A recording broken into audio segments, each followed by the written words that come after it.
Fermentation, movies and inebriation with films and fermentation, comedy mixed with tasty libation. Films and fermentation with Leo, Batman and Mike.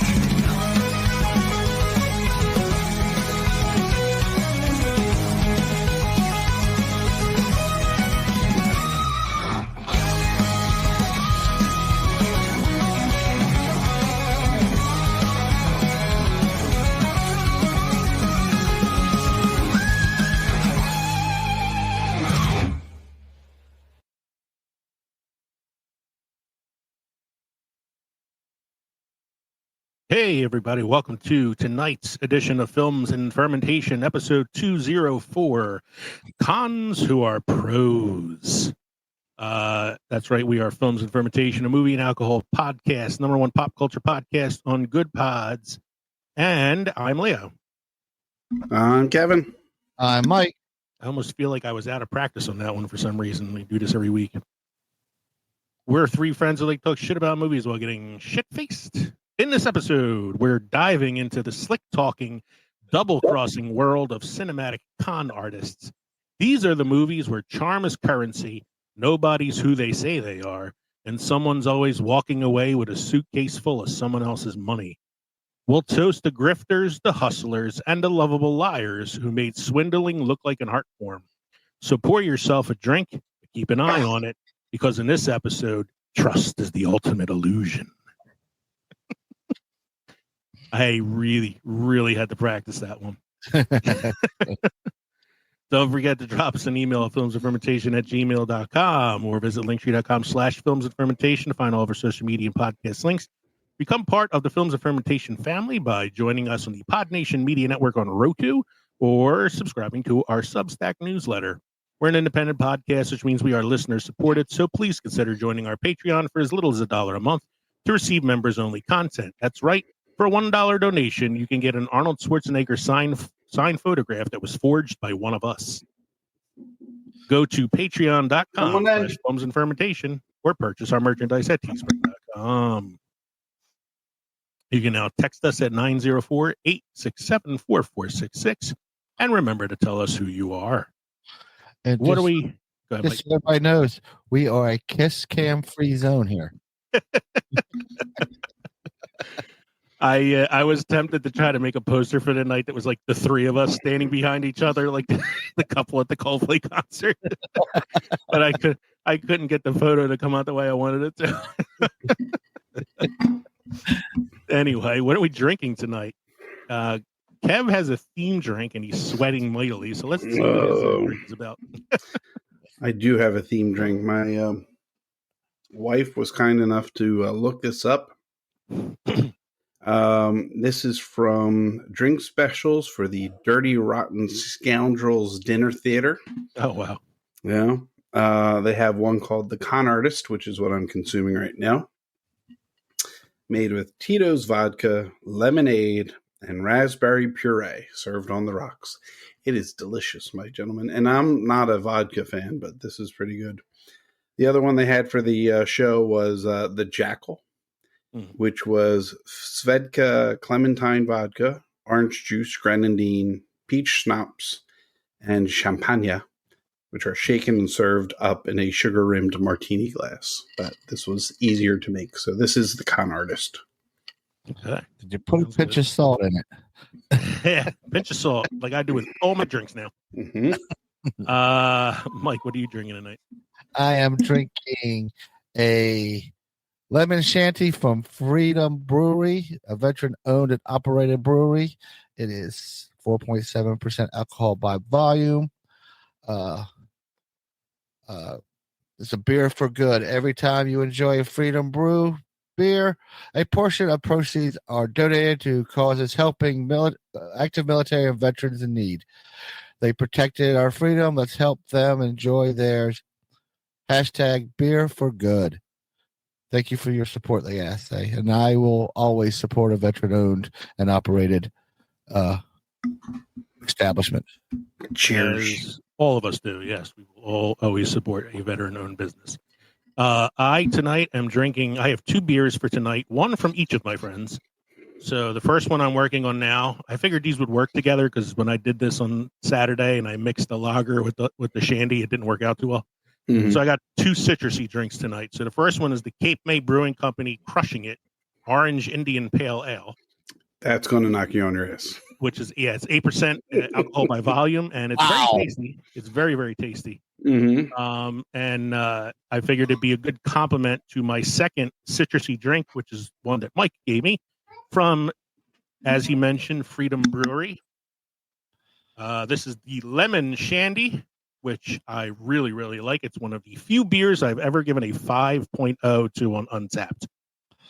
So I'm looking forward to getting to this one when I finish the orange one. And this one is 4.7% alcohol by volume. So we're twinsies tonight. Yeah, a little bit.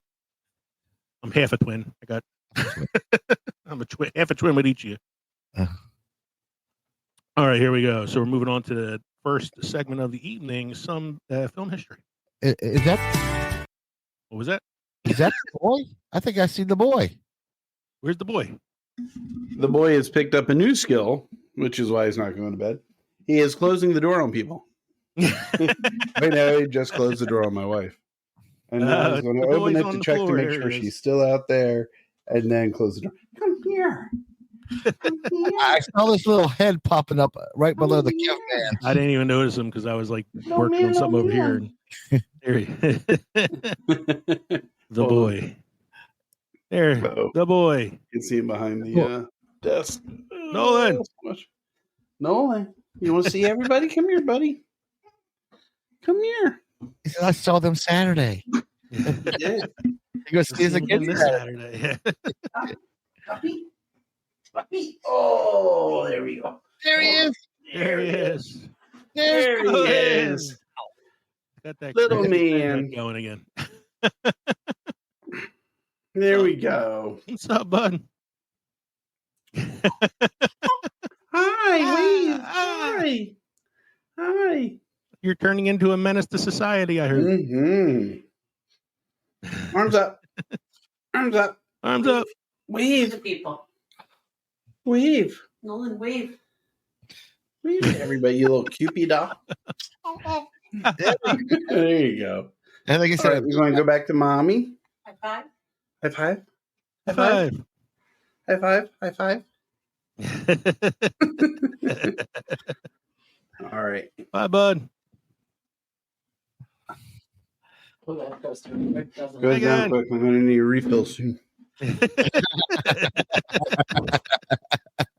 I might pull that and put it at the end of the episode. All right. So, as I was saying, This week in film history with Mike.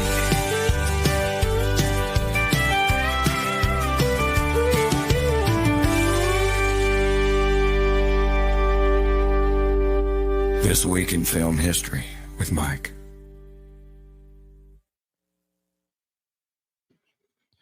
in 1952, The Quiet Man, film directed by John Ford and starring John Wayne and Maureen O'Hara. It's released in the UK. yeah, never heard of this movie. Nah. Great time of year to put it out there, too, you know? Yeah, Late summertime. July.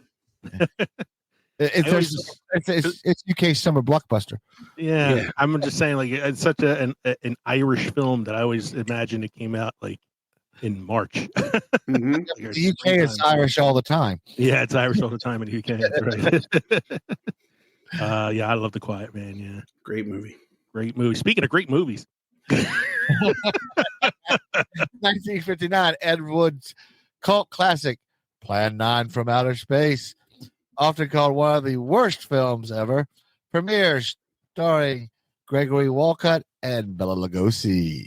I love Plan 9 from Outer Space. I know it's considered one of the worst films of all time, but I love it anyway. And honestly, when you put it up against Jesus Christ Vampire Hunter, it's a fucking masterpiece. And has one of the, if not the greatest opening lines in the history of cinema, which I have a special presentation for. We are all interested in the future, for that is where you and I are going to spend the rest of our lives. And remember, my friend, Future events such as these will affect you in the future. That was one sentence where he used the word future 3 times. We all know Tim Burton had Mhm. done a Ed Wood biopic, biodrama, whatever. And that was one of the few times that Tim Burton was nominated for. Was he It's the only nominated time. for? It was the The only only time time. he was ever nominated for Best Director. Mm-hmm. Probably could have won for it too. I don't remember what the other films were that year, but it's one of his best pictures. I love Ed Wood. It's a great movie. And I had seen Plan 9 from Outer Space before seeing the movie Ed Wood, because that's me. And yes, future events such as these will affect us all in the future. Next one you got to do. 1974, Death Wish, based on Speaking of great movies. Ryan Garfield, directed by Michael Winner and starring Charles Bronson, is released in the U.S. Yes, and there were, I think, 18 sequels. Mm-hmm. Yes, in fact, their sequels were actually good. and then a reboot starring Bruce Willis in the early 2000s. That was terrible. The original Death Wish, it's weird. I actually watched it recently because another podcast had been talking about it, and I was like, man, I haven't seen Death Wish in forever. It's a weird movie, man. Well, such a weird movie because a lot of weird movies. Well, you think about Death Wish is like, because if you've seen the sequels are just nothing but action and shooting people. Right. The first movie is a very slow burn. Like, he doesn't start getting his revenge till a lot later in the film, and there's a lot of like really uncomfortable scenes at the beginning of it. So yeah, Death Wish. Next one. 1978, Sgt. Pepper's Lonely Hearts Club Band film starring the Bee Gees, based on the Beatles album of the same name, premieres in New York City. I believe the Beatles didn't want anything to do with the making of the film, so the studio was like, we've already put out the money for it, so fuck it, get the Bee Gees. Nothing says Beatles substitute like the Bee Gees. Next one, sir. Where am I at? 1993, romantic comedy film Sleepless in Seattle, starring Tom Hanks and Meg Ryan, co-written and directed by Nora Ephron, is released. I actually like this film. Katie I and I like just the watched movie it recently. Yeah, Mm-hmm. we were looking for something to watch. We hadn't seen in a while that both of us like, and so we watched that. And This is part of the great Hanks Ryan trilogy, which includes your favorite film of all time, Joe versus the Volcano. It's not of all time, but it's a good movie. It's an underappreciated movie. So if you had to rank You've Got Mail, Sleepless in Seattle, and Joe versus the Volcano, how would you rank them? I mean, it's the bottom of the three. The other two obviously are a little better done, but really, Joe versus the Volcano is number 2 on his list, right after Mac and Me. Yes. Mac and Me, Joe versus the Volcano. That's right. And The Rock with Nicolas Cage. And No Holds Barred. No Holds Barred with Hulk Hogan. R.I.P. Hulk Hogan. But my buddy Matt texted me this morning, and he's like, "Yo, Hulkster died." And I texted him back, and I was like, "Yeah, I heard he didn't eat his vitamins or say his prayers." He was like, "Dude, that's so wrong." And then I sent him a gif of a scene from No Holds Barred where he's threatening this little guy, and he goes, "What's that smell?" And the little guy goes, "Dookie." And I'm like, cinema.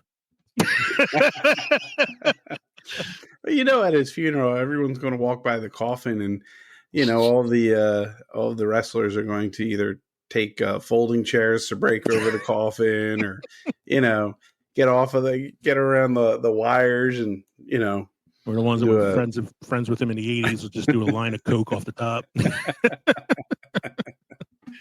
R.I.P. Hulkster.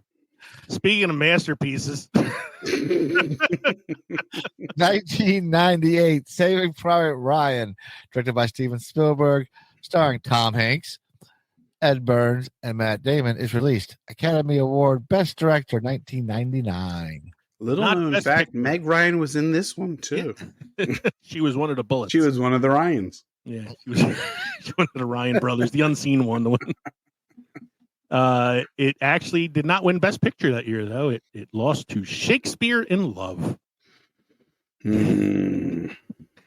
Speaking of good movies, 2014. Guardians of the Galaxy, directed by James Gunn, starring Chris Pratt and Zoe Saldana. Saldana, you know, I'm bad. Premieres in Hollywood, Los Angeles. Yes. Recently, James Gunn released Guardians of the Galaxy 4, Superman. And the last one you got there, sir. 2019 Marvel superhero film Avengers Endgame becomes the world's highest grossing film, overtaking Avatar and earning $2.9 billion. Thank God. Avatar had too much hype for essentially There's the the third one story coming of Dances with Wolves. Yeah, and Pocahontas. And Pocahontas. And Last of the Mohicans. Avengers Endgame. I actually thought Infinity War was better. To me, Infinity War and Endgame is kind of like comparing Empire and Return of the Jedi. Something about the bad guys winning made it better. All right. Enough about me being depressed. Let's move on. It did have one of the best death scenes ever, though. Which one? Endgame? Yes. Yeah. Loki's? Iron Man. Oh, Iron Man. I was going to say Loki's because that's the one that upset Adrian. Yeah, but that was the first one. That was in the. That was the beginning of Endgame, wasn't it? Or was that the beginning of Infinity War? That was the beginning of Endgame. Yeah. No, Infinity War. No, it was Endgame. That was Endgame.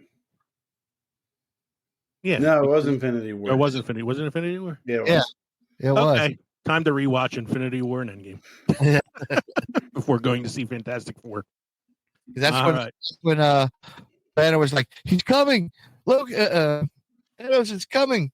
Right after that. That's right, because then they don't defeat him at the end, and then that's when Thor gets depressed. And should have gone for the head. Stuff. Yeah. All right, moving on.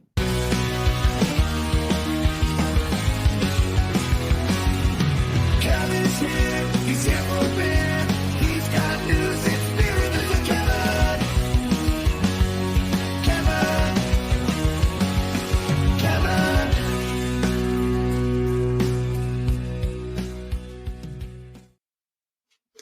Gentlemen, it may blow your mind to hear that this story came out of New York, but a beer-loving New York City shoplifter with more than 200 busts is at it again and quickly set free. He knows what he likes, and he drank the evidence, didn't he? That had nothing to hold him on. Serial shoplifter with more than 200 busts on his rap sheet and an apparent grudge against a post photographer is facing new theft charges after cops said he snatched a batch of Modelo beer from one of his favorite haunts, the Duane Reade Pharmacy in Broadway in Lower Manhattan. Ron Mack, who's 53, seems to have a taste for Mexican brew. Tried to kick photographer Stephen Hirsch after his latest arrest this week. A rematch for Mack, who lunged at Hirsch and smashed his camera after an earlier shoplifting arrest in 2022. On Wednesday, he was arraigned on petty larceny and possession of stolen property charges after allegedly trying to make off with 18 Modelos from the Manhattan retailer on Monday. He was released without bail, as he always has been, because the charges don't qualify for bail under the state's controversial 2019 Criminal Justice Reform Statute. The scene of the crime is familiar turf for Mack, who has been pinched at the same Duane Reade at least half a dozen times since April, allegedly making off with sandwiches and more of his favorite beer. No, number one selling beer, but this guy just steals it. One law enforcement officer told the Post this guy is not stealing food to feed his family. The repeat offender has had 3 other open larceny cases pending in Manhattan, including charges that he ripped off the pharmacy just one day before his latest bust. According to sources, he also allegedly tried to steal 4 12-packs, 11 8-packs, and 2 tall boys on June 9th, 5 cases and 2 24-packs on May 7th, sandwiches, yogurt, and beer, which all go really well together, on April 18th, And on April 10th, more, you guessed it, Modelo beer from the same Dwayne Reed outlet.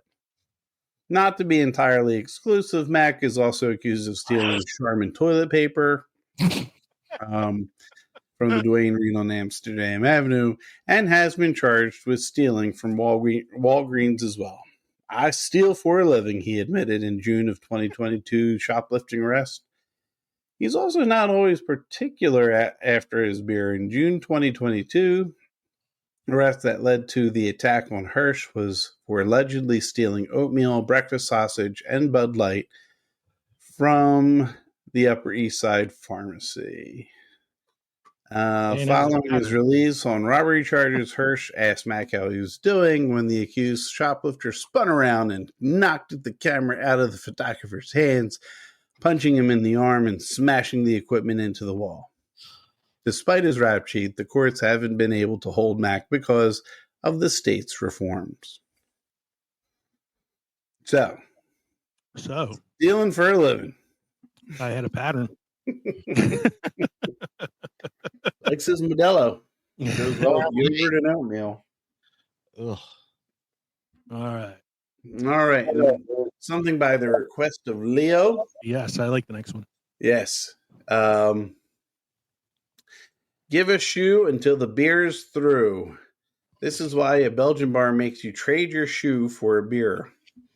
Belgium is a place of pilgrimage for countless hop-loving, beer-enjoying connoisseurs, and for good reason.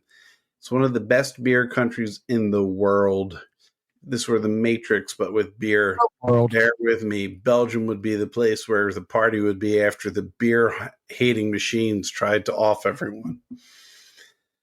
But things in Belgium have taken a slightly odd turn of late. It seems that not only the beer that people are after, it's the beer glasses too.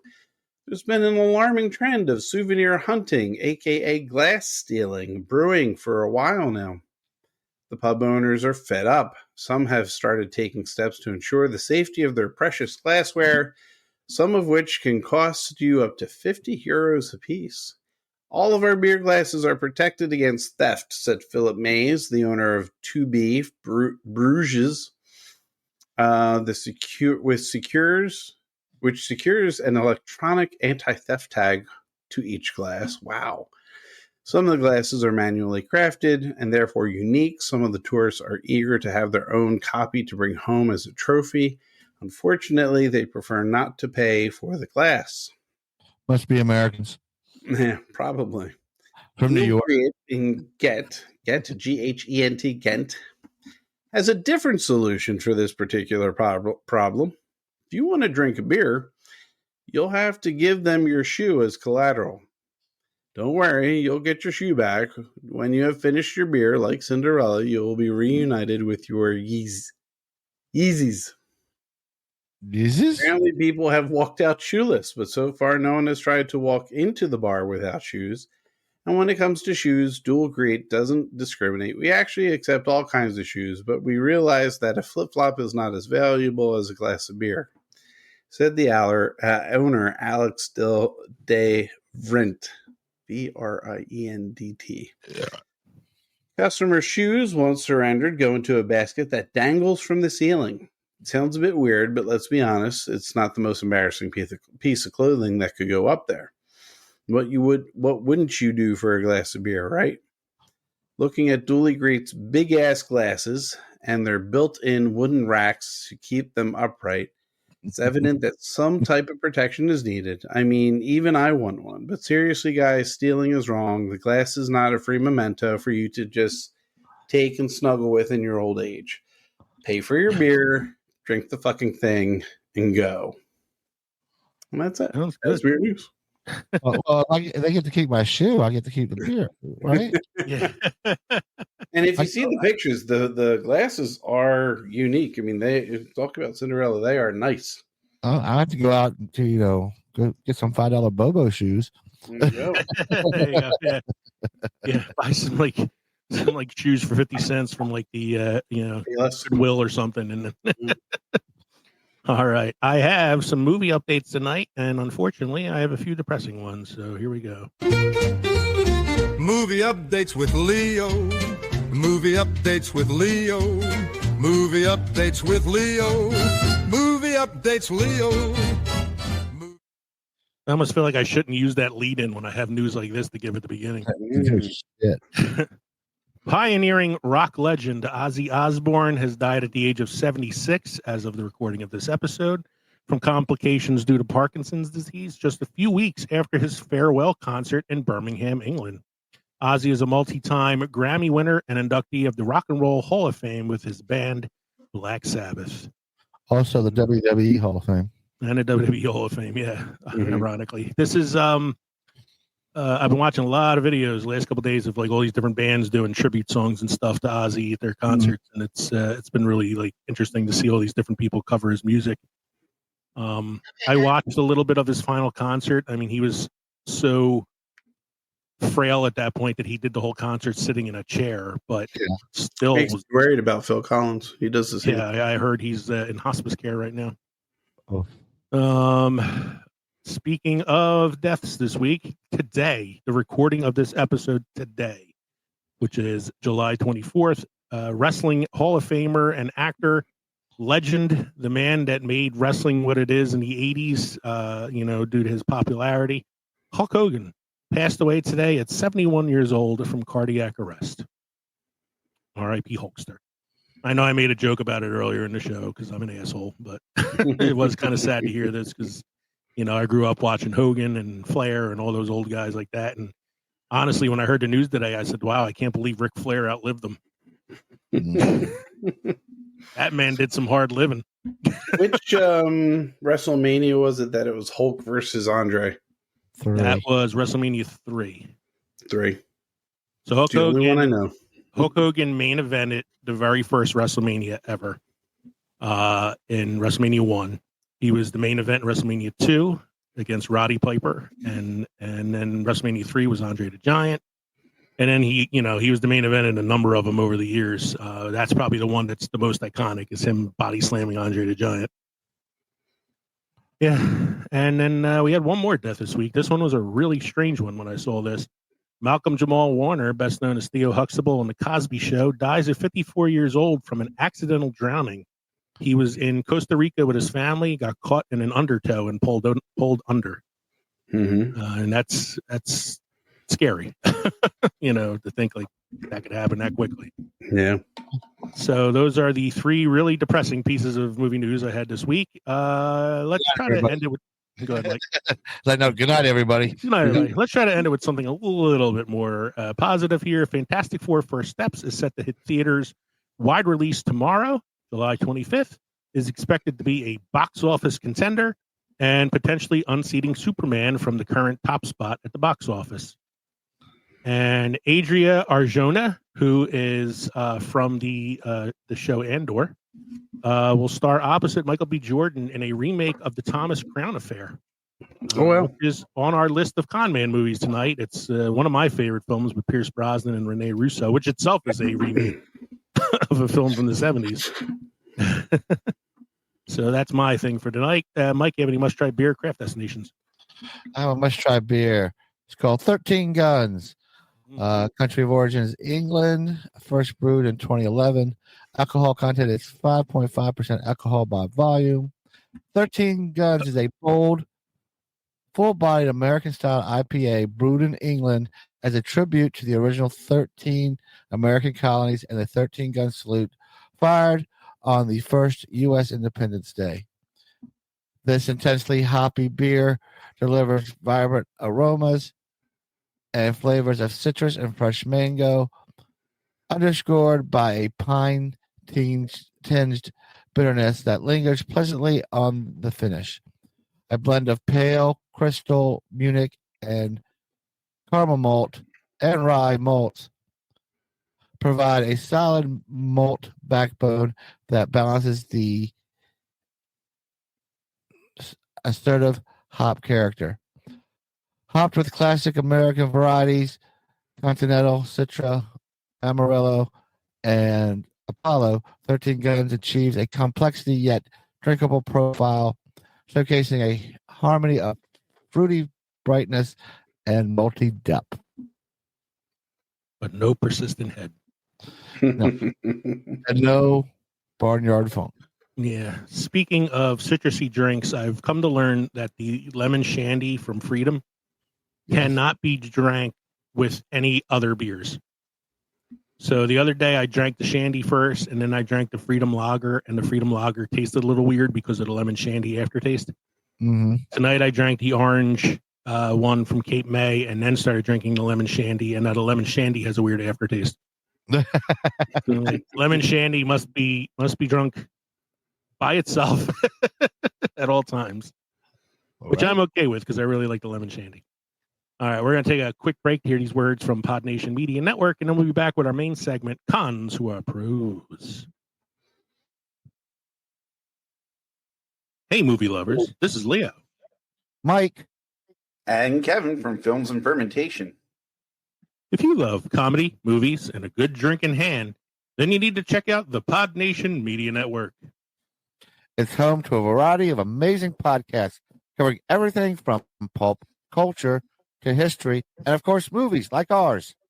And the best part, Podnation Media Network is featured on Roku, so you can stream your favorite podcasts anytime.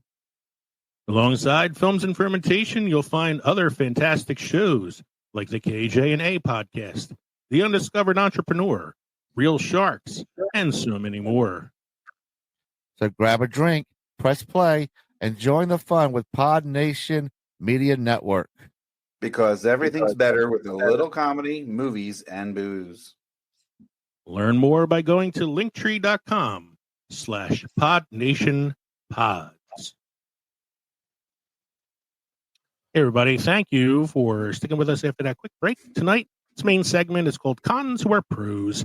We are talking about con man or heist movies.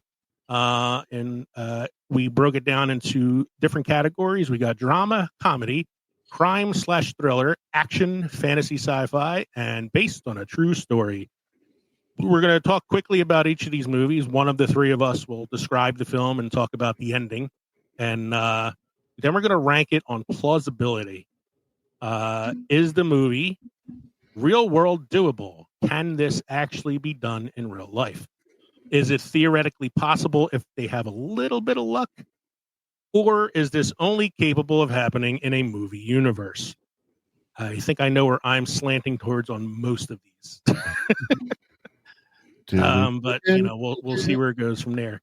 So if as we go through the list, if either of you guys want to talk about any of these films, you know, let me know. If not, I'll describe it and give you the ending and all that stuff. Works for me. So spoiler alert, we are going to be talking about the endings of some of these films because it's the ending that is often, you know, there's an ending to every movie, but this is in con man heist movies. It's usually the ending that is like the big reveal or the twist or whatever it is. So, you know, we are going to be doing a little bit of spoiler warnings here. I'm going to take one off the list here, make it a little bit shorter. I don't think Kevin minds me taking a Nick Cage movie off the list. Well, is it the one that I put on the list? What one did you put on the list? Matchstick Men. I will put that back. I thought I put that one on the list. I haven't seen Matchstick Men, believe it or not. So you can talk about that one. I will. I have not seen that one. I know it's rare that I haven't seen a film, but all right. So the first one we got on here is probably one of the most famous con men / heist movies of all time, The Sting from 1973, starring Paul Newman and Robert Redford in one of the two films that they starred in together.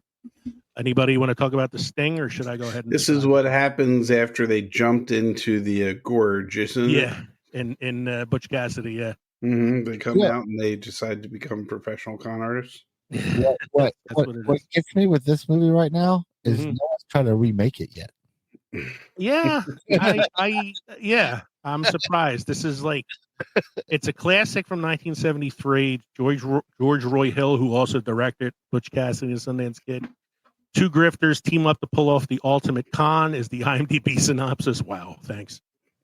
The movie is carried by the performances of Paul Newman and Robert Redford in their most charismatic and nostalgic charm in a 1930 set film. They are two small-time con men trying to, steal money. Of course, that's kind of how all these things are. Johnny Hooker, small-time grifter, unknowingly steals from Doyle Lonigan, a big-time crime boss, when he pulls a standard street con. Demanding satisfaction for the insults, he hooks up with his partner, Henry Gondorf, and they try to put together a long con in order to try to get the money back and save their own hides and all this stuff. The movie ends with the two guys faking their own deaths and basically getting away with it because they pretended to kill themselves and walking away with the money, more or less. Ruined then by the sequel, The Sting 2. The quest for more money. The quest for more money, exactly. Sting has a 93% score on Rotten Tomatoes among critics, one of the higher ranked movies on this list. Theoretically possible with a little bit of luck. Yeah. I think it's though. I mean, as soon as you steal from the mob, I don't think you're going to live long. well, that's why they fake their own death. First time he stole from the mob and got away with it. They took the money back, but well, you know how it is. It's, if you want to call it only in a movie universe, that's an only in a movie universe trope where it's like the crime boss always gives you like a day to get the money back. Yeah. I was going to break your fingers and knock off your kneecaps, but I figured I'd give you 24 hours. Yeah, exactly. Well, Oh, you got 24 hours to get the money, or I'm going to give you cement shoes. Yeah. So I was said, very disappointed that this movie, which lacked Gordon Sumner, by the way, I thought that was a given that he'd be in it. But that was a police reference for anybody out there who was not aware that Gordon Sumner is Sting.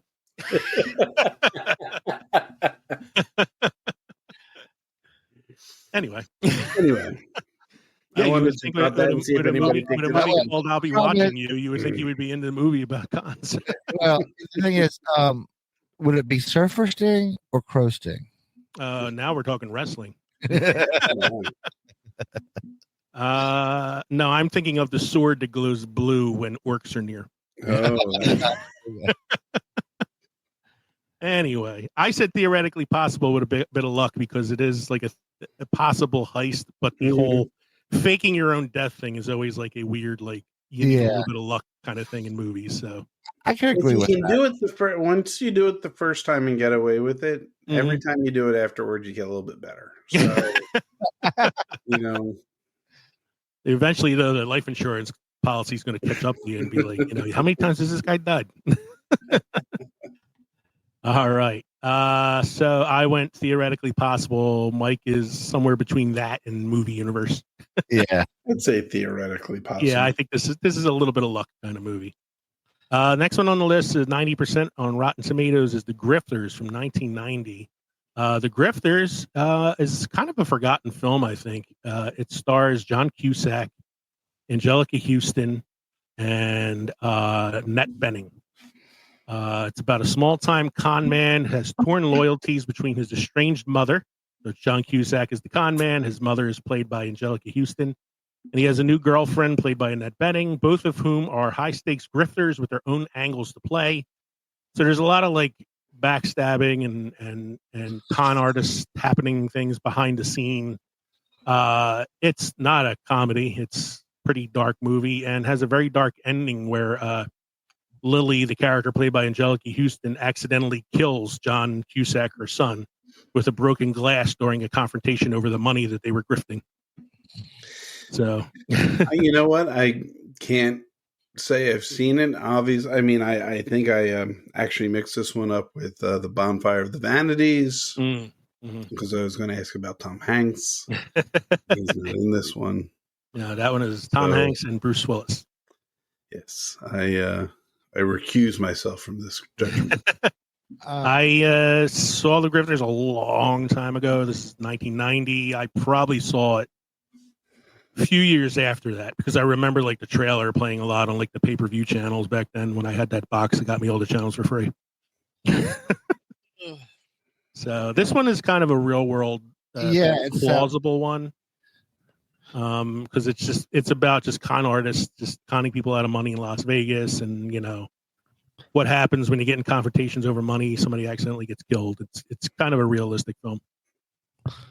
yeah, that's where I was going. Yeah. Next one on the list is The Talented Mr. Ripley. Anybody want to take that one? So I feel this movie. I don't know if I'd consider. I mean, it is a con. The character Matt Damon's character is conning people into believing he is who he says he is, but it's not an established con. If you know what I mean, he goes there with one agenda, and then through his course of interacting with Jude Law and Goop Vagina Girl. I can't recall her name right now. Gwyneth Paltrow. Goop Vagina Through the course of those interactions and Philip Seymour Hoffman, he changes the con, but it's not. It's like duping. You know what I'm saying? Like, there's no end game. It's not like, oh, I have this plan. My agenda is this. So. Okay. Is it doable? Yeah, I mean it's doable for anybody who can. It's all about stealing people. identity. So yeah, but I just have trouble labeling this as like a con movie. I guess. Con. On the positive side, I will never not refer to Gwyneth Paltrow now as Gwyneth Paltrow, aka Goop Vagina. It's gonna be the name of my band. Ladies and gentlemen, with the Goop Vagina. Hello, Cleveland. Thank you, dude. Wife. Yeah. Talented Mr. Ripley. I'm going to say that's a doable in real life. I think it's doable. Yes. Yeah. So now I had not seen Matchstick Men, the fourth movie on our drama genre list. So Kev, if you want to take that for me and give me a little. I do. Okay. So you have, I had the synopsis brought up. There we go. Or the plot summary. A phobic con artist, played by Nicolas Cage, with OCD, and his protege, played by, come on. Played by Sam Rockwell, are working on a big score, which could leave them really well off. However, things are put on hold, or the gears are kind of mucked up when Nicolas Cage's teenage daughter arrives unexpectedly, and she is played by Alison Lohman. Yep. Yeah, Alison Lohman.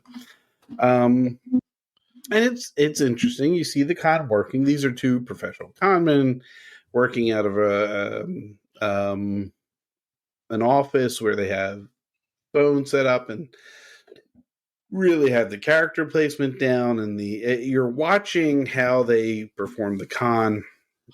Alison Lohman shows up, a daughter he never knew he had, so you can kind of guess where this is being played into it. She comes into the picture. She wants to reconnect. She, doesn't want to be seen with her mother, yada, yada, yada.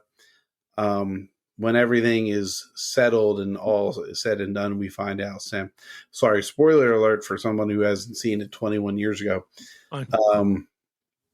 Sam Rockwell set up the whole thing with the teenage daughter, not really his teenage daughter, but you see this phobic OCD individual become okay with like germs and sharing and opening up and forming a connection. He was very standoffish before he was isolated. I like the movie, and that goes far when you understand how much I loathe Nicolas Cage. But Sam Rockwell and Alison Lohman and Bruce McGill, they kind of pull the movie around. So I like Sam Rockwell. I think he's great in just about everything he does. I would watch it for him. having not seen the movie, this to me sounds like a possible with a little bit of luck kind of scenario. Mhm. You have to hope he doesn't recognize the daughter. Well, he never knew that he had one, you know? Yeah, yeah. So, like, she comes into his life and is like, no, I'm your daughter. And I like the plays off. tagline for the film on IMDb. It's lie, cheat, steal, rinse, repeat. I mean, I would recommend it if you're Yeah. I might have to check this one out. That takes us to the comedy list. So, like the comedy and crime thriller lists are a little bit longer because I feel like most con artist movies kind of lean towards that either comedic or action element in their storytelling. So the first two on the list are tied with 96% scores on Rotten Tomatoes, which I was surprised the first one had this highest score. Dirty Rotten Scoundrels from 1988. It's not to say that I don't like the film. I love Dirty Rotten Scoundrels. I was just surprised the critics liked it that much. Excuse me. Anybody May I wants to go take to the this one? bathroom? Of course. Of course. Thank you. He's a mute. He tells her he's a mute, and then he starts hitting him with a switch. It's like pretend that he doesn't feel it. If anybody has not seen Dirty Rotten Scoundrels, it stars Steve Martin, Michael Caine as con men. Michael Caine is a big-time professional con artist, makes millions of dollars, lives in a villa in Spain. And Steve Martin is an up-and-coming con artist who isn't that great at it and is kind of learning from Michael Caine. They are master protege, sort of. They are conning this woman that they are trying to get money from. And the big twist at the end is that she's a con artist herself. And she was tricking them the whole time. And then she was more professional. Yeah, she was like, she was even more professional than those two. And then at the end, she shows up on the island where Michael Caine's villa is, and brings the two of them in on a con together with a bunch of rich Greeks that she brought to his island. So it's like a lot of silliness, a lot of fun comedy. One of rare Michael Caine comedic performance. Typical 80s like Steve Martin comic performance. Mm-hmm. And the actress who starred in the film with them, I'm trying to remember her name. She was Glenn Headley. Glenn Headley, yeah. She was in Dick Tracy as well. Mm-hmm. She's really good in the film. She actually just passed away a couple years ago. Yeah, 2017. She's really good in the film too, and she ends up being the con artist that conned them the whole time. Mm-hmm. I really liked her in Mr. Holland's Opus. Yes, she was the wife. She was his wife, and Mr. Opus is Mr. Opus's wife. Mr. Opus, right? Mr. Holland's wife. On a believability scale. Only in a movie universe. Yeah. As much as I love this film, I kind of feel it's a movie universe film. Especially the triple cross at the end. Yeah. That being said, all for Steve Martin's character being the way he was. Yeah. I can walk. Yeah, when he starts walking at the end. It's the fact that he's sitting at the table, has got a cork on the end of his fork. Yeah. And he's wearing the eye patch. He's wearing an eye patch. Freddie. If you've never seen Dirty Rotten Scoundrels, we the three of us highly recommend. Highly recommend it. And at a 96% critic score on Rotten Tomatoes, the critics kind of want you to see it too. Also at a 96% and definitely worthy of the 96% on Rotten Tomatoes. Another film from 1988, A Fish Called Wanda, starring. I love this movie. Basically, Monty Python does another movie without, saying Monty Python did a movie. It's pretty much a Monty Python film because it's directed by John Cleese, written by John Cleese, and starring John Cleese. And it also stars Jamie Lee Curtis, Michael Palin, who is from Monty Python, Kevin Kline, who won the Oscar for Best Supporting Actor that year for his role as Otto. John Cleese's wife Cynthia is in the film. It's It's a fun movie. In London, 4 very different people team up on a jewel heist, then try to double cross one another for the loot, complicated by their efforts to fool the very proper barrister Archibald Leach.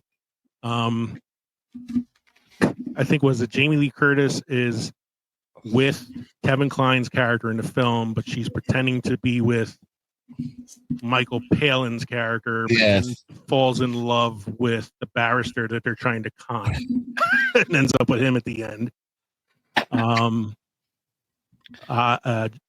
Kevin Kline eats a fish called Wanda. I remember as a kid when this movie came out, I was very, very confused as to what it was about. It was bizarre. Well, because of the poster. If you look at the movie poster on IMDb, it's there's John Cleese, the large fish. Yeah, it's John Cleese, Jamie Lee Curtis, Kevin Kline, and Michael Palin in a police lineup with a giant fish. And I was like, wow, what's this movie? Like, I thought it had something to do with the fish. And I was 11 years old when this movie came out. I had no idea what was going on. But then, watching it years later, I was like, this film is genius. This is really, it's kind of like an extended Monty Python sketch. Yeah. That being said, only in the movie universe. This only happens in the movie universe. Next one on the list is one of the older ones we have on here from 1962, 94% on Rotten Tomatoes. One of my favorite musicals of all time, The Music Man, starring Robert Preston as a con artist who comes to town, pretends to be a music professor, gets people to give him money for instruments and band uniforms and music lessons. And then once he has gathered all of the money, he leaves town and does this from city to city to city until he gets to this one little town in Iowa where he falls in love with the librarian in the town and ultimately ends up staying and confessing to his crimes and somehow miraculously actually putting together a band in the end of the film.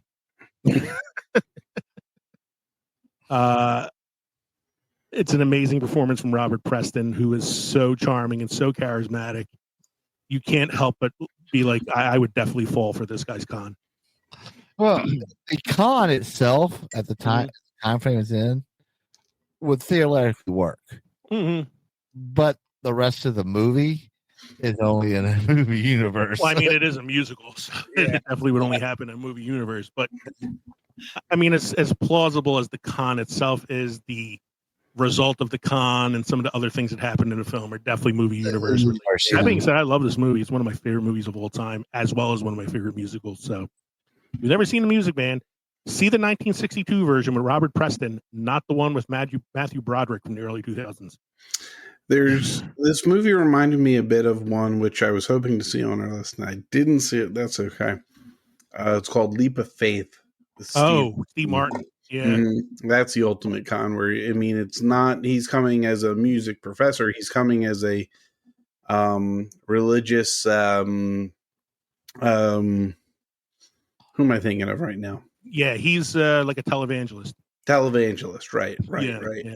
And preys on small towns that are looking for rain and miracles and everything else. And then once they get the money of the town, they pack up and leave, Yeah. I haven't seen that movie in a long time. Yeah.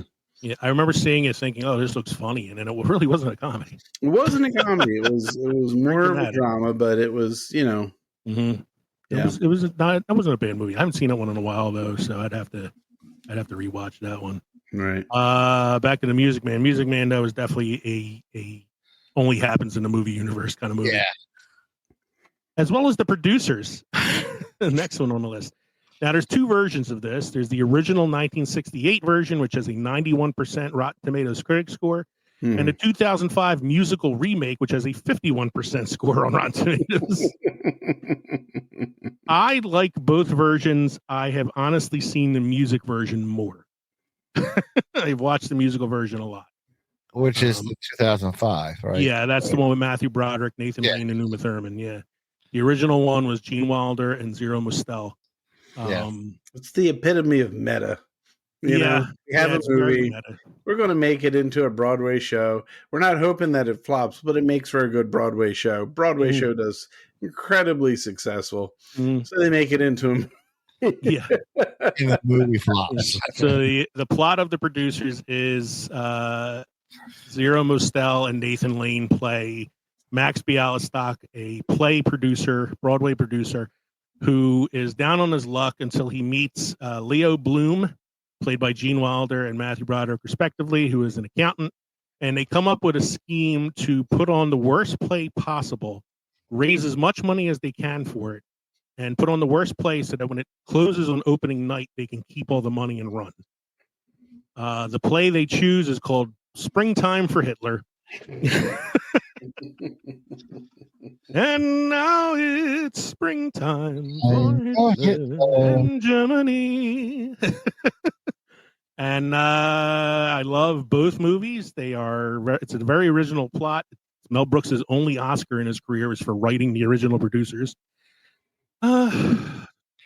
Definitely a movie universe. Definitely. I don't see how that could happen in real life. Yeah, there's no way. You still have to like pay back investors and pay your actors and rent the studio and all that stuff. Like they kind of glance over a lot of that shit. That being said, Producers is fun. Go watch it. Yes. Next one on the list is Trading Places, 1983, with Eddie Murphy and Dan Aykroyd, Jamie Lee Curtis. Taking place in Philadelphia. Taking place in Philadelphia is a stock market con movie. Anybody want to take this one? As an I've example, seen it, so I can't even remember. it's let's see. Dan Aykroyd is a prestigious, pompous trust fund shithead who runs with the big boys, who I can only equate to Waldorf. Waldorf Statler. Yeah. Statler, who are actually played by. Go ahead, because I forget their names right now. So Eddie Murphy and Dan Aykroyd, Ralph Bellamy and Don Amici. Don Amici play and the Ralph two Bellamy, two rich guys, the two brothers, Randolph and Mortimer Duke. We make a bet, a gentleman's bet of $1. So they make a gentleman's bet that the two men played by Aykroyd and Murphy can switch places and see who does better. Like Dan Aykroyd has to live on the streets, Eddie Murphy works on Wall Street, and it's like they reverse their thing. And then the con kind of comes down to them working together then at the end to overtake the company owned by the Duke brothers, who end up them being Aykroyd and Murphy. Yeah. This is a funny movie. It's an early film for Jamie Lee Curtis, amazing nude scene, and definitely a movie universe film. Yes. Yeah. They do revisit the Duke brothers very briefly in Coming to America. There's a scene where he hands the money to the two bums on the street, and Don he goes, "We're back." But yeah, Trading Places is a good film. Again, I haven't seen this movie in a while either. It's one I got to rewatch. The next one is a Mike one. I know Mike likes this film. Oh, I love this film. I like Maverick from 1994. Oh yeah, Go for it. It's Maverick, loosely based off the television series back in the 60s, I think it was, 50s maybe, where he's a gambler, and the con basically is to win the money. The con is basically her. Jodie Foster's character. She's basically conning everybody in the movie to get the money. There's a lot of fun gags in it. A lot of some fun cameos. Yeah. Even James Garner, who originally played Maverick, now is the father of what's his name? Mel Gibson's character. Maverick. Yeah. I always enjoy this movie. I mean, Doc Ock is pretty good in it. Alfred Molina, yeah. He's a bad guy. I like Maverick too. It's a fun movie. It's got a 68% on Rotten Tomatoes. I feel like it's a little low. I think it's low. I honestly think it's theoretically possible. Yeah, with a little bit of luck. Yeah, with a little bit of luck. This is definitely could happen with luck. There's a lot of luck in it. yeah, it's definitely a theoretical with a little bit of luck kind of movie, especially like at the time period it takes place. And I feel like a con like that's probably easier to pull off. Mm-hmm. Um, next one, Digstown from 1992. I love this movie. I talked about it on Movies That Time Forgot. It stars James Woods, Louis Gossett Jr., Kevin's favorite actress, Heather Graham, and Bruce Dern. This is like such a only can happen in a movie universe movie. Like, this is the definition of only can happen in a movie universe. Mm-hmm. James Caan plays a con man who gets out of prison, and he ends up in this little town called Digstown. And he and Oliver Platt, who plays his partner, pull off this con where they make a bet that they know a boxer who can take out 12 men in 24 hours in the boxing ring. And if he wins, they win, the money of the richest guy in town, played by Bruce Dern and all that. Louis Gossett Jr. plays the boxer who originally is not in on the con, but then decides he's going to be on the con. And then they have to fight these 12 guys in 24 hours. And there's all these like weird twists and turns and impossible moments. And, it's funny, but it's also got a lot of good boxing action in it. It's totally implausible. Yeah. Totally only in a movie universe would this ever work. It's awesome. Mm. It's still a really fun watch. One that I rewatched recently, and as much as you hate Heather Graham, Kevin, this is one of the hottest she's ever looked in a movie. Is in this movie, And that's why she's in movies. Most actresses are in the movies, too. Notice she hasn't been in many movies once she, got out of her 20s and 30s. She was in And I hate. So Kevin's perfect movie would be Nicolas Cage and Heather Graham. Yeah. Yeah. I would like to point out that most actresses are hot, and most actresses, start losing work after they reach a certain age, because that's how Hollywood works. But look, was she ever nominated for an Academy Award or a Golden Globe? Yes. No, there's a reason for it. She can't deliver a line to save her life. She's pure eye candy. That's it.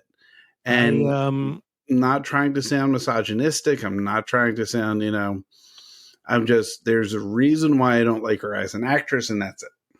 To anybody listening out there, I would like to point out that the theory that Mike and I have is that Heather Graham was supposed to go to the prom with Kev and stood him up on prom night. Or someone who looks very close to. Oh, He wrote her a fan letter. She told him to fuck off, and that was the end. So this is definitely a movie universe movie. He hates her more than he hates Nicolas Cage. I know. Well, That's the kind of hatred I talk here's about the the thing. Dallas Cowboys with. Here's the thing. Nicolas Cage can do certain movies, and I can appreciate his performance, and I'm okay with the movie. Okay. For the most part, I'm not just a fan of his, but she has never done anything. She has never performed any form of quality work ever. He sounds like me when I'm Not a talking fan of about Roller Girl and Boogie Nights. What was that? You're not a fan of hers, Roller Girl and Boogie Nights? She's doing the job that, Hey, that's she what was she in was a- hired for. If she was in a silent movie, would it be fine? No, because she couldn't deliver a line. Oh, well, maybe if she couldn't deliver a line, silent movie. All Mike, you pose a good question. If we could go back in time and hire her for The Artist and see how well she did in that Okay. movie. all evidence is really starting to point towards prom night stand-up. That takes us to the lowest ranked movie on this. I tried not to, with most movies that I have on here, I try not to go below a movie that was lower than 60% on Rotten Tomatoes for the most part. But I had to go with this one only because it's 1990s era Jennifer Love Hewitt. And that is Heartbreakers with Jennifer Love Hewitt, Sigourney Weaver, Ray Liotta, and Gene Hackman. Has a 44% on Rotten Tomatoes because it is not a good movie. Oh, It was fun. It was fun. It wasn't good. It was fun. It wasn't good. It had a very predictable ending. I mean, there wasn't really much twist to it. Mm-hmm. It was more or less just watching Jennifer Love Hewitt for 2 hours. Mm-hmm. I'm not even going to rank that one. I just had to put it on there. Oh, okay. Crime thrillers. Let's go to the crime. Let's try to get through these now. The Usual Suspects under crime and thrillers, 1995, 88% on Rotten Tomatoes. Can't believe The Usual Suspects has a lower Rotten Tomatoes score than Dirty Rotten Scoundrels. Mm. This is a movie about 5 criminals coming together to pull off a heist, stealing money off of a drug ship, only to find out that they were being set up by a crime lord named Kaiser Soze, who was trying to get revenge on them for 5 crimes that they each committed against them earlier in their criminal careers. Yeah. Love this movie. Great acting. One of the best reveals in the history of cinema. Oh, yeah, by far. By far. A movie I wish I can go back and watch again for the first time, just so I can have that same feeling of the reveal when I watch it. It gives you that 7 what's in the box kind of feeling when you see it, you know? Very, very like, holy shit kind of moment. This movie is movie universe. Oh, by far. This is nothing but movie universe. Just the level of complexity and the mythos that goes into it and the twists and turns and all that. I love The Usual Suspects, but this is only in a movie universe. Yeah. Next one, 2006 movie is called Inside Man. This movie Denzel? stars. What's that? Was this Denzel? This is Denzel Washington. It's directed by Spike Lee. Also stars Clive Owen. It's one of Denzel. It's one of like Spike Lee's more different films that he's directed, because it's not about like urban life or race relations or anything like that. Like, this is a straight up crime thriller about a police detective, a bank robber, and a high powered broker who end up in high stakes negotiations after the criminal's brilliant heist spirals into a hostage situation. So Clive Owen is the criminal. He's trying to rob this bank. It turns into a hostage situation. The cops in the film are played by Jodie Foster and Denzel Washington and Willem Dafoe as the like trio of cops trying to like stop this whole thing from happening. It turns out at the end of the film that Clive Owen's crew was not trying to steal the money, but trying to expose the fact that the bank owner was hiding Nazi-era jewels in the bank. And he ends up like kind of getting away with it at the end. Like, Denzel Washington lets him go because he believes that it was a victimless crime. I don't know how to rank this one. Honestly, I think I'm realizing now this isn't Pelham 1. Taking a Pelham 1, 2, 3. Yeah, Which that's is a what different film. That's also Denzel, but that's a remake of a movie from the 70s. Is that a con movie though? No, that one's more of a hostage on a train kind of movie. Okay. Yeah. I'm kind of between movie universe and maybe a little bit of luck. I don't think we've had many that we considered possible yet. Which one? We did have. I think it was. I think the only one we gave it to was the grifters so far. The next few on this list are definitely not going to get the plausible in real life award. Oh, you mean 15, 11, 13, 12, and 8? Yeah, I mean, Ocean's 11, the Thomas Crown Affair, Ocean's 13, Ocean's 12, Ocean's 8, and Now You See Me. None of these are getting the real world. No.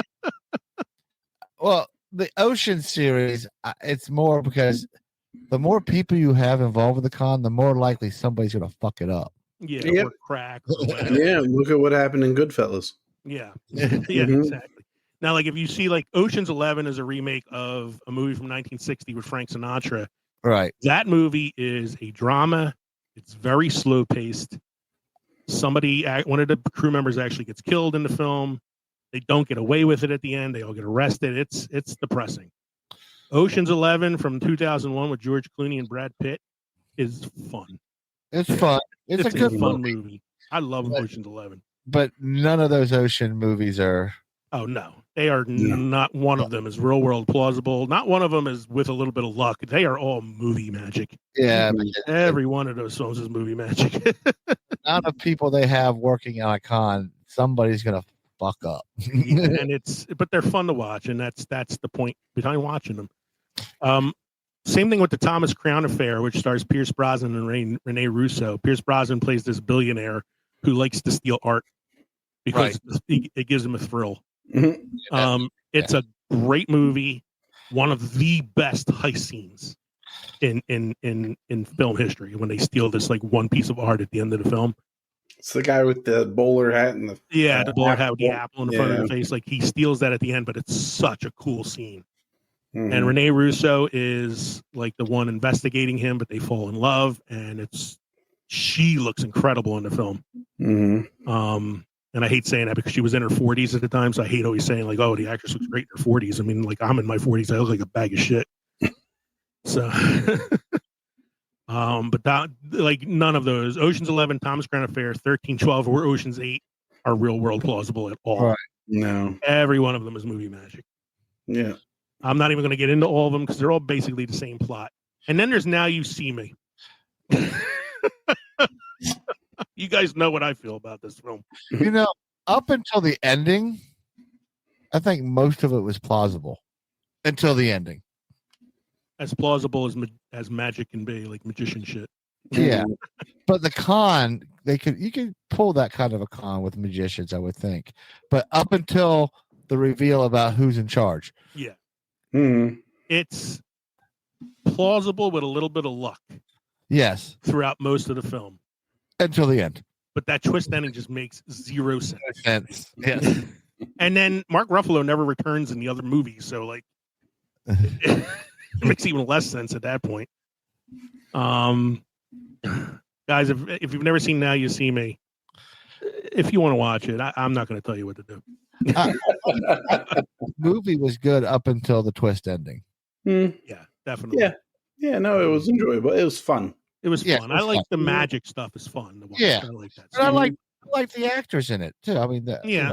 Sure. No, Woody Harrelson and Jesse Eisenberg and Isla Fisher. Isla Yeah. Fisher, Kane, Yeah. James Ryan- Franco. Morgan Freeman. Morgan Freeman. It's a really good cast. it's a great cast. Yeah. It's Honestly, I definitely- thought that might have been a Christopher Nolan production just based off of initially who was in the Mhm. cast, and was surprised it wasn't. Yeah. Anyway, the next one is in the action category. This is the only movie on the list I rewatched. Actually, no, I'm lying. It's one of two films that I rewatched prior to this episode. Sneakers. At times. I watched Sneakers. Well, I watched Sneakers literally an hour before we recorded. I finished watching it. I was eating dinner and watching. Oh, Sneakers. I love You wanted Snake. to make sure you got Ben Ben Kingsley. Kingsley, Ben Kingsley's New York Boston accent. accent. down. Yeah, it was a Boston accent. Boston. Naughty. Naughty. Marty. I can't kill my friend. Kill my friend. I love Sneakers. It's such a good movie. It's a total. I think you did this on Films of Time Forgot at one point. Yeah. 1992. I was surprised it had a 96% critic score. I really thought that was Yeah. high. Mhm. I mean, I agree. I love the film. but, I love them. yeah. There's no way. I want to say that part of it could be, but no. This is, how it's movie How logic. far the CIA gets involved, and The CIA, the Bonds. NSA, the Russian government, guys who rob banks. Whistler. I think it could be redone today Mhm. and justified because black boxes that decode Yeah. Oh, you know, yeah. military things and a group of people who all have their special areas. It'd be a little more high. The tech would be a little bit different. The thermal detection and stuff like that. The problem I would think with remaking it today is you couldn't get a cast like that today. Yeah, I was thinking like Might be fun to recast it, but I don't know who the hell I would put in those parts. Because I mean, just for the price tags alone, I mean, Oh, it's not it's not a Marvel movie where you can fucking put everybody and God in it.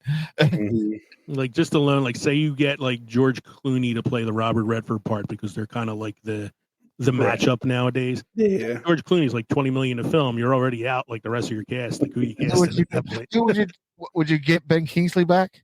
Yeah, he would come back. He does everything. We want you to play the same character you played in the original film. Would you get Dan God. Aykroyd back? Yeah, Dan Aykroyd, he needs to work. No, I love Sneakers though. It's definitely in a movie universe kind of film though. Yeah. Especially the part where Whistler, the blind guy, identifies the bridge based on the distance between the threads. I do like the cocktail party scene where they find the reservoir filled with fucking swans. geese. Geese, yeah. Next one on the list is Logan Lucky, which came out in 2017. This is a film that kind of went under the radar, but it has a really good cast, and it's a pretty fun film. It stars one of my favorite actors nowadays, Adam Driver, Channing Tatum, Daniel Craig, in a very non-James Bond role. Katie Holmes in a very small role, and a few others. It's about these two brothers, the Logan brothers, who are trying to rob a NASCAR race. So the heist is all about stealing the money that is collected during the NASCAR competition from like the bank in the bottom of the stadium. Okay. It's a real quirky sort of crime movie with like weird, like dark comedy. Daniel Craig is amazing in it. He plays a convict who they recruit to help them with the heist because he's good at robbing. But he's like a fucking maniac. And it's directed by Steven Soderbergh, who did the Ocean's films. So it has a little bit of that feeling to it too. That being said, it's got a little bit of reality to it, but it's definitely a lot of luck in that film. Okay. So yeah, if you've never seen it, I highly recommend Logan Lucky. It's a very fun film. I'll let Kevin take the next one because I know he loves this movie. Inception. Totally unplausible. No. Yeah. Can totally happen in real life. It totally happened in real life. You know, when you get people Honestly, man, with a lot of the Yeah, shit I've been jumping seeing into online with each like other's AI dreams. and shit, I wouldn't be surprised if people start riding, start invading our dreams. Christopher Nolan, starring Leonardo DiCaprio, Elliot Page, Tom Hardy, who else? Joseph Gordon-Levitt, Mike O'Kane, Tony Kane does a lot of con movies. Tony Collard, Yeah, Marion Cotillard's in it. Yeah, and Cotillard. Just it's thought stealing, it's thought implantation. So yeah, it's doable. With a little bit of luck. a little bit of luck. A little bit of luck. The visuals in this film, though, are fucking fantastic. They're great. They're great. It's an amazing film to watch. It's still a good movie to enjoy.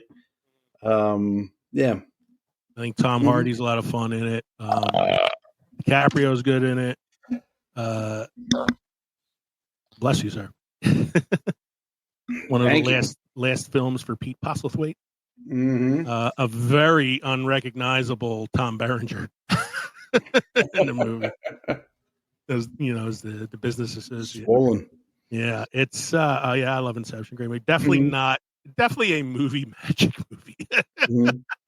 But it really, I mean, if you watch it and just think about the concepts of dreams and then dreams and dreams and the duration of how much time takes place over the shortness in reality, never recognizing you're in a dream and how it begins to fall apart the minute you recognize that you're in a dream. Like that last scene where they're in like the 5th level of the dream and they have to time the kick so that it like rides itself back up to reality. It's like such a Mhm. tense scene, man. It's so great. Yeah. It's Yeah. really, really good film. But yeah, I don't think I could ever call that one plausible until it happens in real life, which seems like it's getting closer and closer to happening. So Mhm. we're living in the Matrix as it is. Speaking of plausible, The Italian Job, 2003. This is actually a remake of a film from the 70s. The 70s film is kind of boring. The 2003 film is not a great movie, but it is fun to watch. It stars Hey, Edward Norton, how's your mother? yeah, it stars Ed Norton, Mark Wahlberg, Charlize Theron, Mhm. Jason Statham before he was gravelly Jason Statham and normal Jason Statham. Donald Sutherland. Donald Sutherland, very briefly at the beginning. Most Def and Seth Green round Mhm. out the cast, and it's about a group of guys who pull off a job in Italy very early in their careers. They got double crossed by Ed Norton's character, and then the other characters put together a scheme to rob the money that he stole from them. And a lot of action and implausibility occurs. And a lot of Mini Coopers. A lot of Mini Coopers, and a lot of and show you how old the movie is. A lot of talk about Napster. Yeah, definitely. Yeah, definitely an out of date film. Film didn't really hold up well, but I still enjoy watching it. But it's definitely a movie universe film. I'm seeing a pattern here. Mhm. I'm gonna tell you this. I'm gonna shock you here, Lee. Yeah, I think the last 3 movies on this whole list will be very plausible. yeah, right. So that takes us to fantasy sci-fi. I think we could bang through these kind of quickly. The first one I have in there is The Princess Bride. There's not a lot of con in this film. Most of the conning is the Dread Pirate Robert stuff. Yes. And the stealing of Buttercup at the beginning by Vicini and Fezzik and all those guys. And a little bit of the Tublave at the end. I have one word for you. It's inconceivable. It's inconceivable. You keep using the word. I don't think it means what you think it means. Liar! Liar! Liar! I set you up pretty good for that scene. Yeah, of all the sound bites I have, I got 2 from Princess Bride. Mhm. Love the movie. Definitely could happen in real life. Yeah. Pit of Despair. Yeah, that all could happen in real life. Yeah, Princess Bride, in case you have no idea what we're talking about, 1987. It was just on Wonderful World of Disney either this past week or the week before. Huh. I forget which one. Yeah. So, Princess Bride, as I'm reviewing the list here, is the highest rated film on Rotten Tomatoes on this entire list. Yeah. 97%. Next one, this is the other film I just rewatched recently, Dungeons & Dragons: Honor Among Thieves. It's the And best. as I was watching it, I texted Mike and I'm like, this has to go on the list. These whole movies about conning people and Yeah. thievery and shit. I have a feeling none of the ones on the sci-fi fantasy list are going to be real world eligible. I want to argue that fact. Yeah, go ahead. In a real world Dungeons and Dragons campaign, that's very feasible. Which is playing a game about a fake world. Yes, in the real world. Yeah, it's in the real world because we sit around the table eating chicken wings and hoagies as we're playing the game.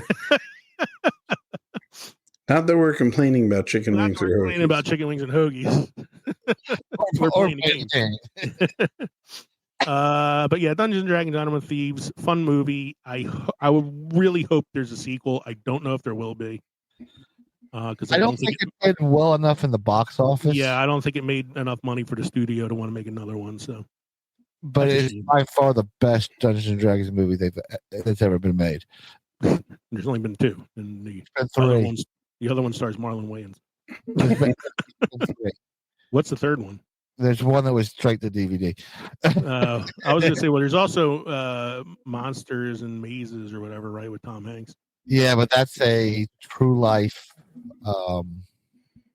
based on a true story. Yeah. Speaking of Chris Nolan, The Prestige 2006. Kev?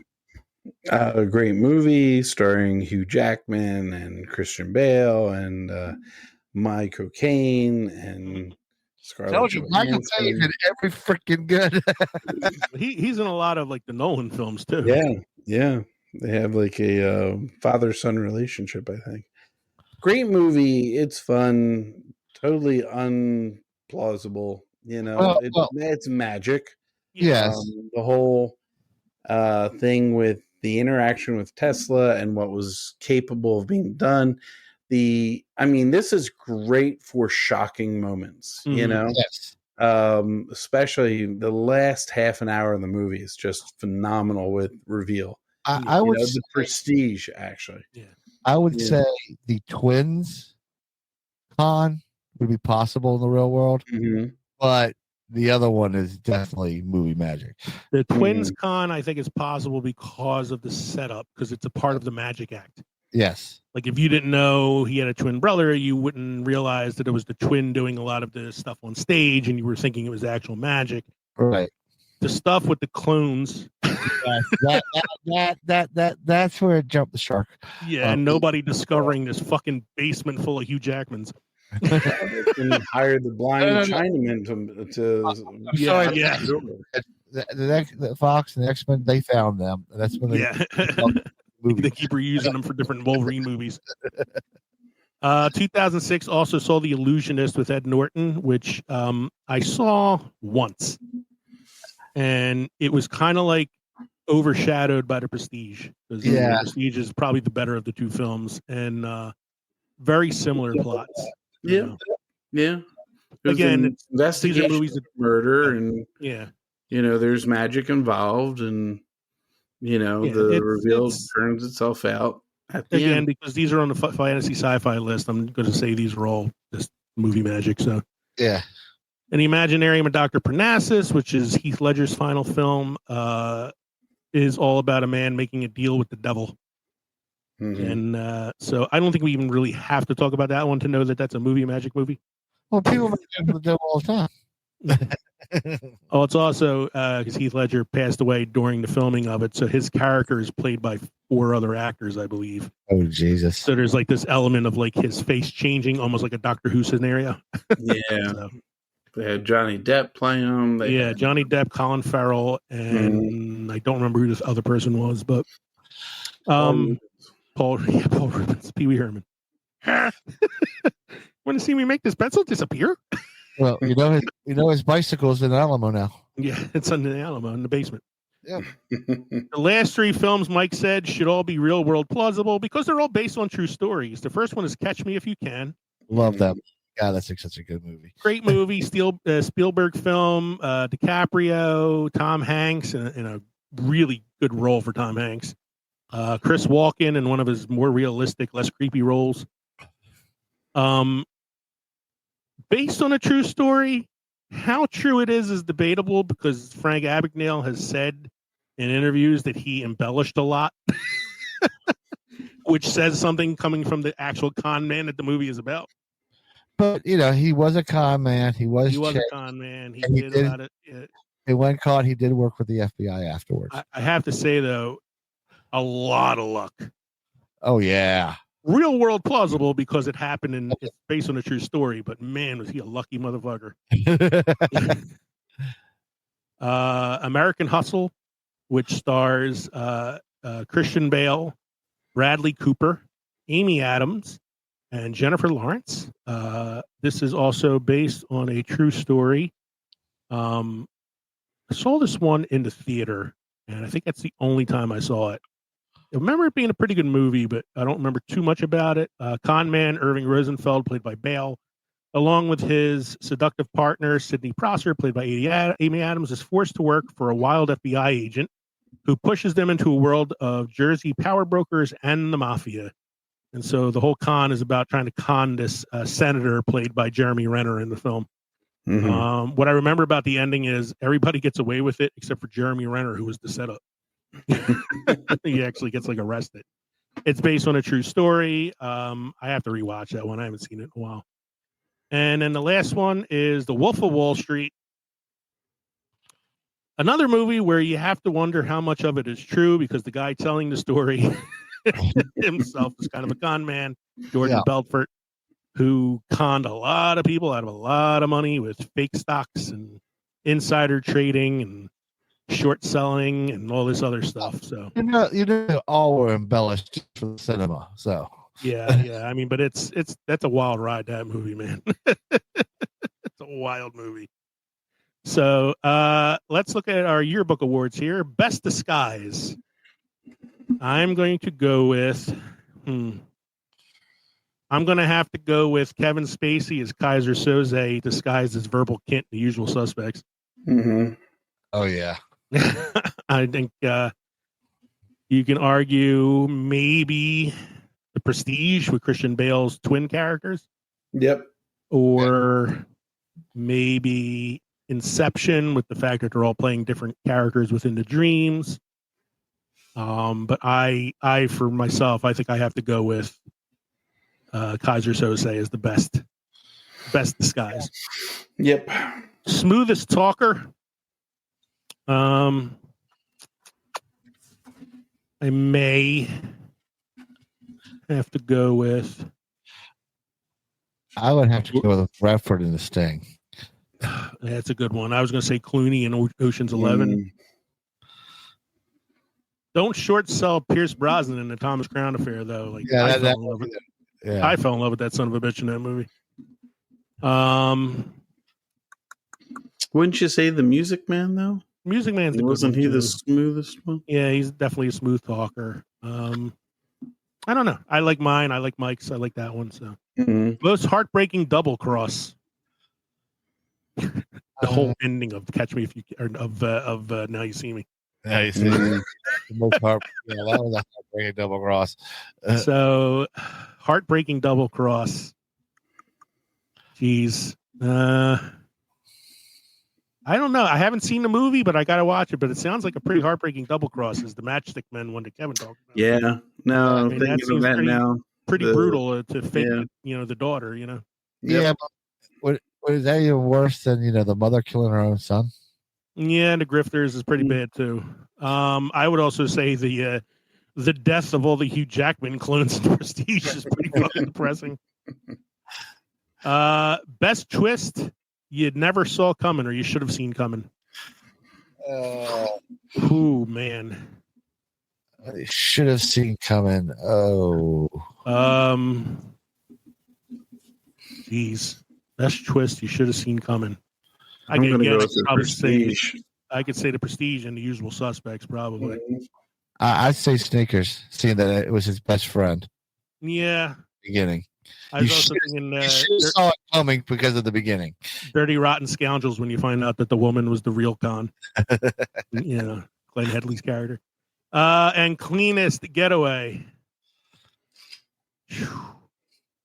Well, I wanted to say Oceans, but George Clooney does get arrested at the end. It would have to be Sneakers because they get a get out of jail free pass and twins. Yeah. and Winnebago, FBI agent. Yeah, they get like everything. Yeah, Winnebago, all that stuff. Well, you also say again, you can say Kaiser Soze in The Usual Suspects. He got clean. He got away clean. He disappears at the end. Yeah. I was also thinking, I already forgot what I was going to say, but I think all of those are good choices. So, Mike, you have any beer history or trivia for us this evening, sir? I do. Barley, the backbone of beer. Barley is the most commonly used grain in beer production, valued for its ideal balance of starch and enzymes. During the malting process, barley grains are germinated and then dried, which activates enzymes that convert starches into fermentable sugars, critical for alcohol production during fermentation. The two main types of barley used in brewing are 2-row and 6-row. 2-row barley has a higher starch content and lower protein, making it well suited for lagers and lighter beers. In contrast, 6-row barley has more protein and enzymatic strength, often making it the preferred choice for ale, stouts, and adjunct heavy brews. The degree of malt roasting is also affects the beer flavor and color. Pale malts produce light-colored beers with a clean malt character, while dark roasted malts add deeper color and complex notes like chocolate, coffee, or toast, hallmarks of styles like porters and stouts. Okay. We have a cinema quote of the week. It is easier to get an actor to be a cowboy than it is to get a cowboy to be an actor. John Ford. Michael Bay paraphrased that by saying it's easier to get drillers to learn how to go to the moon than to get astronauts to learn how to drill. I think the actual quote was, "Shut the fuck up, Matt." Shut the fuck Ben. up. Yeah. Shut the fuck up, Ben. Let's revisit our drinks this evening. Kev, how was your mixed drink? My con artist was very good. I'm glad I have the puree left over and the lemonade. And Did it have like a I said, twist? I'm not a big fan of vodka, but I may try another spirit in there. Did it have a good twist ending? It had a great twist ending. Michael, I know you like your drinks. Oh yes, I thoroughly enjoyed Freedom Brew Lemon Shanty. Yes. I as well enjoyed the Freedom Brew Lemon Shandy, and I enjoyed the Cape May Brewing Crushing It Orange Indian Pale Ale. I feel pretty good right now, and I didn't even add any salt to my alcohol. So thanks again for joining us tonight for episode 204, Cons Who Are Pros. We hope you enjoyed listening to the podcast as much as we enjoyed recording it for you. Don't forget to email us at filmsfermentation@gmail.com. Visit linktree.com/filmsfermentation. Find all of our social media podcast links. You can find us on Patreon. You can find us on the Podnation Media Network on Roku, or you can text us at 904-867-4466. And make sure you join us next time around between the crossroads, between Pickled and Fermented, for episode 205, Childhood Trauma, the movie. We're going to talk about our favorite 80s films that traumatized us because we were all growing up in the 80s, and there were a lot of movies that were marketed to kids that probably shouldn't have been. In the meantime, I'm Leo. I'm Kevin. I'm Mike. This has been the Films and Fermentation podcast. Cheers, everybody. Cheers.